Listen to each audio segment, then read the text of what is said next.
নমস্কার বন্ধুরা, পাড়া রান্নাঘরে আরও একবার আপনাদেরকে সবাইকে স্বাগত। তো সকাল সকাল আমি রান্না করব, আজকে রান্না করব এঁচড়।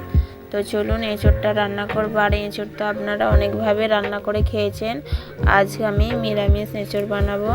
তো চলুন রান্নাঘরে যাব। আর এই নিরামিষ এঁচড়টা কিন্তু খেতে খুব ভালো হয় আর অল্প মশলা দিয়েও বানানো খুব সহজ। তো দেখুন আমি রান্নাঘরে চলে এসেছি। আর এই যে দেখুন এঁচড় নিয়েছি। আর এই এঁচড়টা দেখুন একটু দানা দানা ভাব হয়ে গেছে। দানা দানা হলে কিন্তু খুব ভালো হয়, আর দানা না থাকলে যেগুলো একদম ছোট ছোট দানা সেগুলো কিন্তু খুব ভালো লাগে না।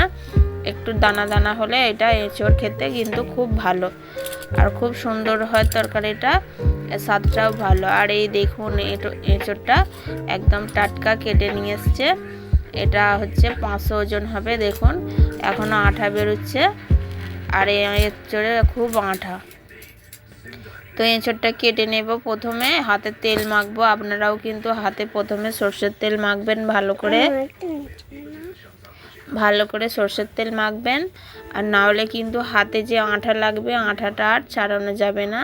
তো আমি হাতের দেখুন এদিক ওদিক ভালো করে সর্ষের তেলটা মাখিয়ে নিলাম। একটু বেশি করেই তেল দিলাম। আর এর আঠাটা রয়েছে তবুও লেগে যাবে, সর্ষের তেল মাখলে কিন্তু কম লাগবে। আর আঠাটা যেহেতু এখানে পড়বে, রান্নাঘরে পা ফা দিলে কিন্তু আর আঠাটা যাবে না। তাই এরকম একটা পেপার নিয়ে নেব, পেপার বিছিয়ে এর মধ্যে কাটবো, আর যাতে আঠাটা এই পেপারের মধ্যেই পড়ে। তো আপনারাও প্রথমে পেপার বিছিয়ে নেবেন, তারপরে এঁচড়টা কাটবেন। এই দেখুন এঁচড়টা কিন্তু খুব সুন্দর। আর দেখুন কাটার সঙ্গে সঙ্গে কেমন সাদা সাদা আঠা বেরোচ্ছে। তো অবশ্যই হাতে মনে করে তেল মাখবেন। আর এই এঁচড়টা রান্না করতে, এঁচড় কিন্তু সবাই খেতে ভালোবাসে। এঁচড়ে হচ্ছে চিংড়ি মাছ দিয়ে এঁচড় ভাপা বা সর্ষে দিয়ে যাই দিয়ে বানাবেন, এঁচড় কিন্তু খুব ভালো। আর এই গরম পড়ছে, এই গরমের সময় কিন্তু এঁচড় খুব পাওয়া যায় বাজারে, খুব সহজেই পাওয়া যাবে। তো দেখুন ভালো করে আমি খোলাটা ছাড়িয়ে নিয়েছি, একটু সবুজ ভাব নেই। আপনারাও কিন্তু এরকমভাবেই ছাড়িয়ে নেবেন, যাতে একটুও না সবুজ ভাব থাকে। তো আমি ছোট ছোট করে পিস পিস করে নিলাম। খুব বেশি করলে ভালো লাগবে না, একটু ছোট ছোট করেই পিস করবে। এই দেখুন ছোট ছোট করে পিস করে ছাড়ালে একভাবেই ছাড়ানো হয়ে যাবে। আর এই যে একটু সবুজ রয়ে গেছে, তো এটা বাদ দিয়ে দেব। দেখুন বাদ দিয়ে দিলাম।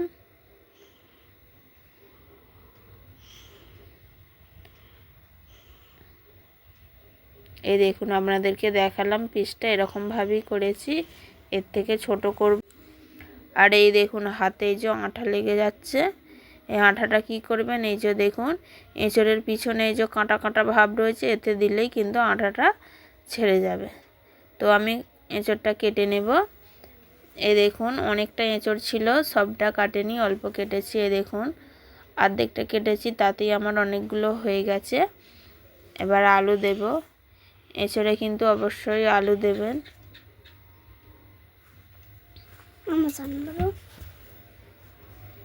এঁচড়ে অবশ্যই আলু দেবেন। তো আমি এতে আলু দেব, ওই এঁচড়ের সাইজেই আলুটা কেটে নেব।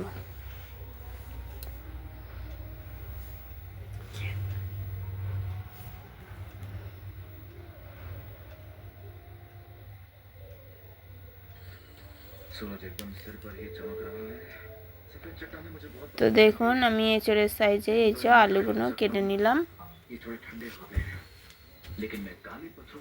এই দেখুন যে সাইজের এঁচড় কাটবেন ওই সাইজেরই কিন্তু আলুগুলো কেটে নেবেন।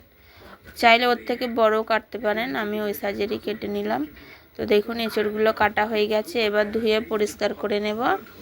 আর প্রথমে এই যে দেখুন কড়াইয়ে একটু গরম জল বসিয়েছি।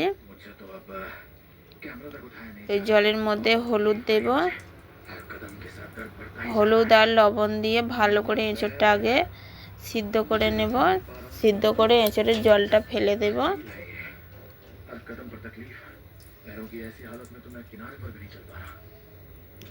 তো আলুগুলো ভালো করে এই যে ধুয়ে নিচ্ছি, একবার ধুয়েছি আবার একবার ধুয়েছি। তো এগুলো কেটেই কিন্তু সঙ্গে সঙ্গে জলে দিয়ে রাখবেন, না হলে এঁচড়গুলো কালো হয়ে যাবে। তো এই টিপসটা অবশ্যই মনে রাখবেন, এঁচড় কেটেই কিন্তু সঙ্গে সঙ্গে জলে দিয়ে রাখবেন। তো এঁচড়টা এবার আমি একটু লবণ দেব,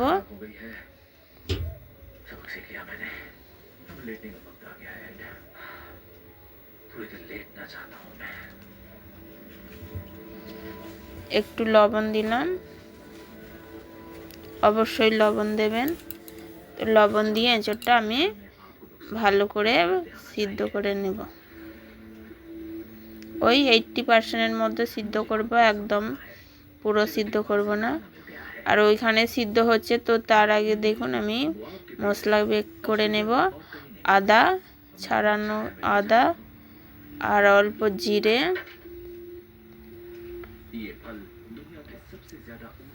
ভালো করে বেটে নেব আদা আর জিরে।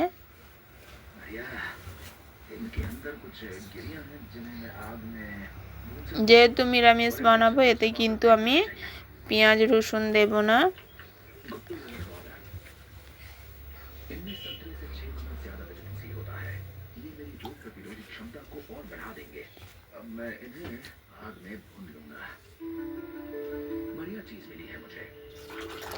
জিরে রয়েছে, জিরেটা একটু কিন্তু বাটতে সময় লাগবে। তো দেখুন আমি মিহি করে বেটে নিয়েছি।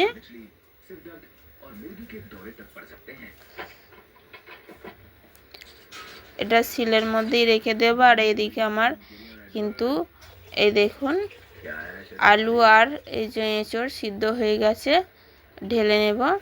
এটা চুবড়ি নিয়েছি, চুবড়ির মধ্যে নেব, জলটা ফেলে দেব।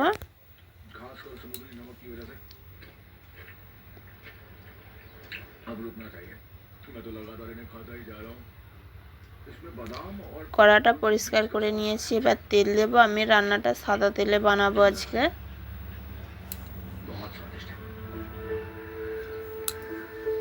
তো বেশ খানিকটা তেল দিয়েছি দেখুন। এবার এই যে আলু আর এঁচড়গুলো ভেজে নেব, খুব একদম লাল করব না, হালকা ভেজে নেব। ভেজে নিলে কিন্তু এই যে এঁচড়ের যে একটা গন্ধ ভাব থাকে না, কাঁচা কাঁচা গন্ধ ভাব থাকে, ওই গন্ধ ভাবটা থাকবে না।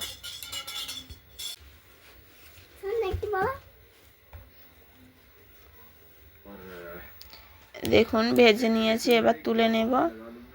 খুব বেশি কিন্তু ভাজিনি, খুব বেশি একদম লাল লাল করে ভাজলে এঁচড়গুলো কিন্তু শক্ত হয়ে যাবে, চিবে চিবে লাগবে।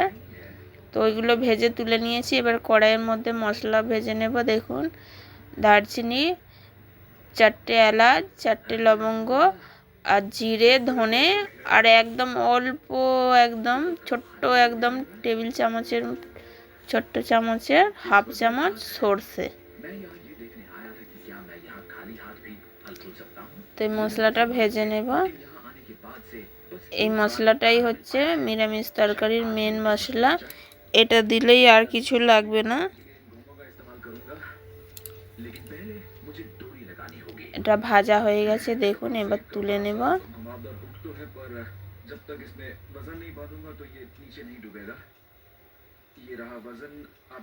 অবশ্যই মনে করে একটু সর্ষে দেবেন, একদম অল্প।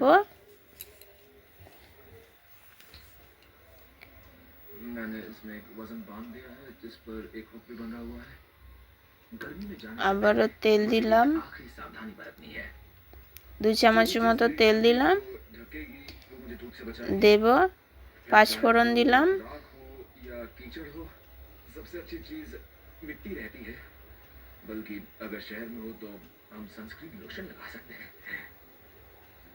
অল্প কটা 5 ফোড়ন দিলাম। এবার দেব বেটে রাখা হচ্ছে আদা জিরে। দেখুন আদা জিরে বাটাটা দিয়ে দিলাম। এবার এর মধ্যে দেব হলুদ। আদা জিরেটা তেলের মধ্যে দিয়েই কিন্তু হলুদ দেবেন, না হলে কিন্তু ছিটকাবে। আর দিলাম লঙ্কা গুঁড়ো। যেহেতু নিরামিষ তরকারি, এতে কিন্তু খুব বেশি ঝাল হলে ভালো লাগবে না, হালকা ঝাল দেবেন। মশলাটাকে ভালো করে আমি কষিয়ে নেব। যেহেতু এঁচড়ের মধ্যে লবণ আছে, এখন আর লবণ দেব না, পরে দেব। অল্প জল দিলাম।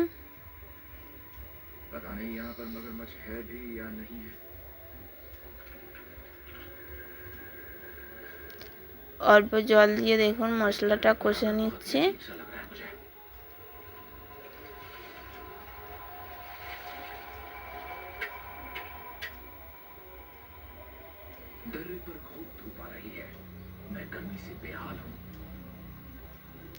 এই যে এখানে দিলাম অল্প লবণ। যেহেতু এঁচড়ে আছে সেরকম আন্দাজ বুঝে লবণ দেবেন। এ দেখুন মশলাটা কিন্তু তেল ছেড়ে দিয়েছে।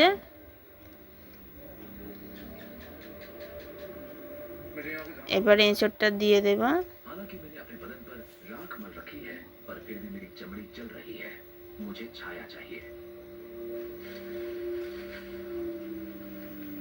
এঁচড়টা দিয়ে একটু নেড়ে নেব। যেহেতু আদা দিয়ে হচ্ছে, তো আদাটা বেশিক্ষণ কষলে কিন্তু তেতো হয়ে যাবে, আবার বেশিক্ষণ ভাজলেও তেতো হয়ে যাবে।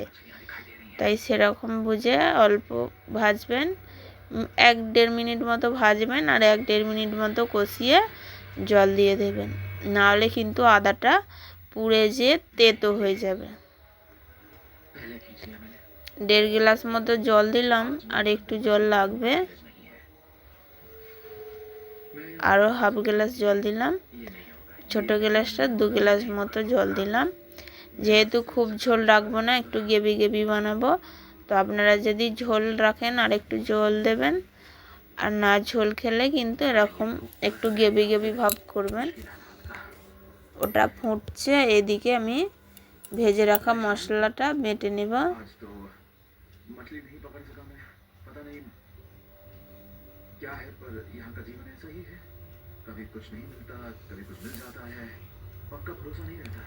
ভালো করে মিহি করে বেটে নেব।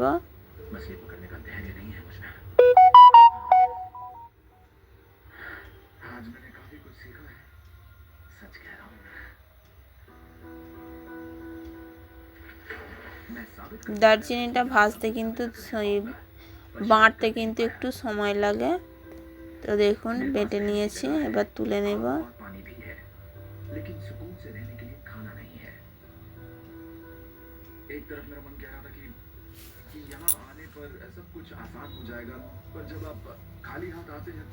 মশলাটা গুঁড়ানো হয়ে গেছে, আর এই দেখুন এইদিকে আমার রান্নাটা প্রায় হয়ে এসছে।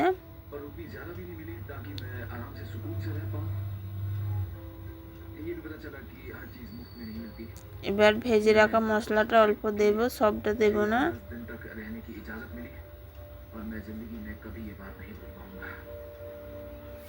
ছোট চামচে 2 চামচ মতো দিলাম। এই দেখুন কত সুন্দর লাগছে, আর এর রংটাও কিন্তু খুব সুন্দর এসছে।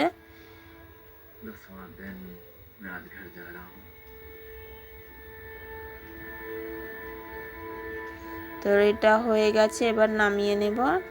আমি এই যে এরকম ভাব রাখবো, এর থেকে বেশি ঝোল বা এর থেকে একটু শুকনো রাখবো না। যেহেতু ভাত দিয়ে খাবো, তাই একটু ঝোল ঝোল হলে ভালো হয়, সামান্য মতো ঝোল। তো দেখুন আমার তরকারিটা কত সুন্দর হয়েছে, আর কত সুন্দর ঝোল হয়েছে। দেখুন রংটাও খুব সুন্দর হয়েছে। তো দেখলেন আমি অল্প মশলা দিয়ে খুব সুন্দরভাবে বানিয়ে নিলাম। আপনারাও এরকমভাবে বাড়িতে বানিয়ে নেবেন আর বানিয়ে খাবেন অবশ্যই। যদি ভালো লাগে একটা লাইক করবেন, একটা কমেন্ট করবেন। দেখুন খুব সুন্দর লাগবে, আর আশা করছি আপনাদের বাড়ির সবাই চেটে পুটে খাবে আর ঝটপট তৈরি হয়ে যায়। তো এরকমভাবে বাড়িতে বানিয়ে খাবেন। তো আজকের মতো এখানেই ভিডিওটা রাখলাম। সবাই ভালো থাকবেন, সুস্থ থাকবেন।